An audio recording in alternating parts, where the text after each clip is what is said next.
It's time for Declare Your Independence with Ernest Hancock.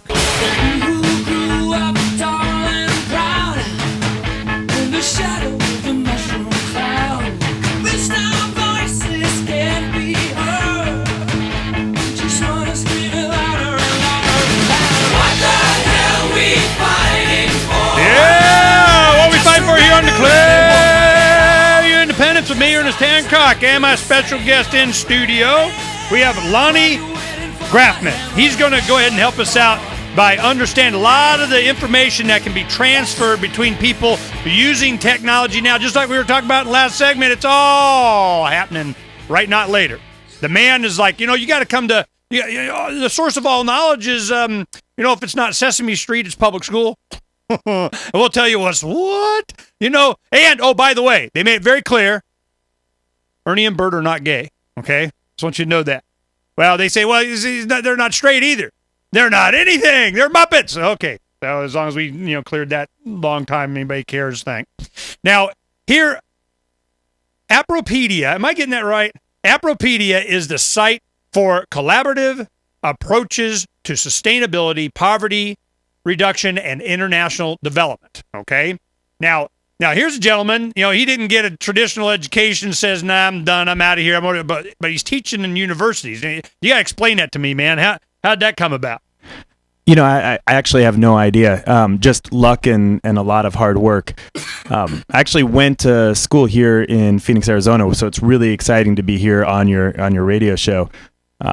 Dropped out my freshman and sophomore year and just started trying to figure out how to address the problems that I saw, and I wasn't seeing solutions. I definitely wasn't getting them in school. I didn't have any context for my education and wasn't doing anything with it. It took a lot of years to kind of start figuring it out.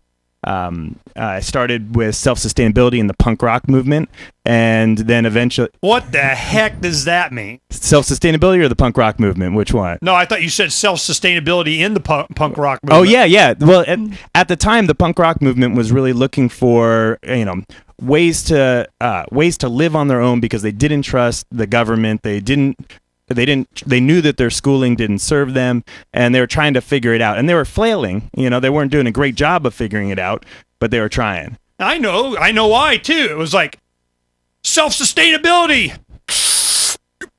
Tomorrow. Yeah. There's a good chance that that's what was going on. But then I found eventually for me that self-sustainability wasn't the solution I was looking for. I didn't want to be on my own in the middle of nowhere. And in fact, I didn't even think it was all that plausible for me, and realized that interdependence was as important to me as independence. And so I started seeking out other people that were trying to improve their lives, and started working together. You have this farm that you're working on. I'm much too lazy for my own farm. Like, I want farm experience. I want to work on farms. I like knowing how to do farming, but I want to work with a local farmer where I can be maybe working on their photovoltaic system and their rainwater catchment and their gray water treatment, and they can be making me food. Okay, now I paused one of the slides. We have slides for the video up, and you guys can watch the video on YouTube or go to today's archive, and you can see the video versions by segment. But Sierra just goes and gets a lot of things that are associated with your movement and pictures that you didn't want her to have and all that kind of stuff. I'm impressed with her ability. And so am I. She's leaving. God, man, you abandoned her? You can just, But, Lonny sees why. Because we're here, man, it's like the pressure. There's so many things going on. There's a lot of pressure here. There's a lot of things going on. And she's like, I feel like I'm 40, man. Okay. Now, she's very capable, but one of the photos she has is an electric lawnmower that it looks like it's a cooler motor for a cooler or a pump or something. Yeah. And it has a battery, and it's hooked up to a solar charger for the battery. So you just have your lawnmower sitting in the backyard collecting solar energy for it, and the battery supplies the energy to the electric motor. You go mow your lawn, you put it back there, and it charges again. Yeah, and that was actually a broken gas mower that the student bought for $5 at a yard sale, and then did the entire conversion. And now, of course, because of the way that Appropedia works, the entire method of his conversion, all the parts are all online. Now, personally, I don't know if it's one of the best projects. I don't know if it's if it's one of the first things you want to do. Yeah, but it's cool anyway.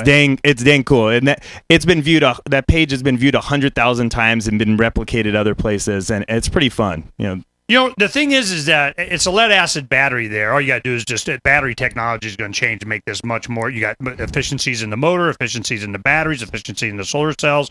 You know this is coming. Absolutely. And my wife, we have. Yeah, you're right. We have a couple of acres here. Well, we got a little riding lawnmower they got me for Father's Day because they love me. Here's your mower, and which is nice, by the way. Thank you. That's very nice. So I go and do that, but the smaller areas, like right around the pool and so on, well, that's not really appropriate. So we have a little electric mower, and I don't really need that. That would probably work just great for what I need it for. So I'm going, this is cool, and the technology is getting there. But talk about Appropedia. How I would imagine it's kind of like a wiki. That exactly. People just add stuff to it, and then you got this page forever and always. But where is it served from? Who's in control of it? What government agency is going to flip the switch on it? That kind of thing. That's a great question. In fact, one of our first funders wouldn't be involved with the project because he thought it was a university-based project. Once he realized, like this guy already. You'd love him. Once he realized that it was independent, he got involved. Now it's run by a nonprofit foundation that is open, so you can run for the board. Oh my God, you're already starting. Boards and nonprofit and IRS tax forming kind of. We totally sold out into the system. We're 501c3, so you can donate. Oh man, will it ever stop? Okay, so now you got this foundation or whatever that's doing this method of wiki people participating, adding on their ideas, improvement of other ideas. It's kind of this open source ecology thing like what they're doing. Exactly. But they're doing hardware, and you're kind of into the hardware too. So you guys, have you visited out there? I have. I've gone out there, spent a day checking out their technologies. And in fact, Appropedia does not do hardware. I personally do. Some of our other board members do. What we do is just the information sharing. So we work with organizations like Open Source Ecology to figure out how best to share that with other people so we don't keep reinventing the wheel. 15 years ago, I'd go out to these sites and they were building something that somebody else showed didn't work, but they didn't know that. And so they had to keep making the same mistakes. And I want to see new mistakes. Oh, okay. Another picture here. Got to pause this. Yeah, where did she find all these photos? Man, she's Sierra. Okay. I have this. The geodesic dome. Yeah. Well, if you're looking on the video, you can see this. Now watch. This is conduit. It's the the metal conduit for electrical, exactly. And you can get it in various different diameters. Like 1/2 inch, 3/4 inch, whatever. This looks like 3/4 inch is what I did. And you take and you flatten the ends, and you take a drill press and you put a hole through it. Now, when you do geodesic domes, this particular one looks like a 3-phase, and what that is you have 3 different lengths of these different sections that kind of just clip together. The big problem has always been that you have these jigs that you put in like 2x4 goes into here and there. But if you just put holes in the end, they overlap. A bolt is the hinge. Exactly. And and you can create a big geodesic dome in like no time, and it folds up into a cylinder, probably like 1.5 feet in diameter. Your house. I got it out there. I'll show you when the show's over. Oh, I can't wait. I'm like, ooh, I know exactly where you're going. This is it. This is cool. We're going to give you the webpage when we come back.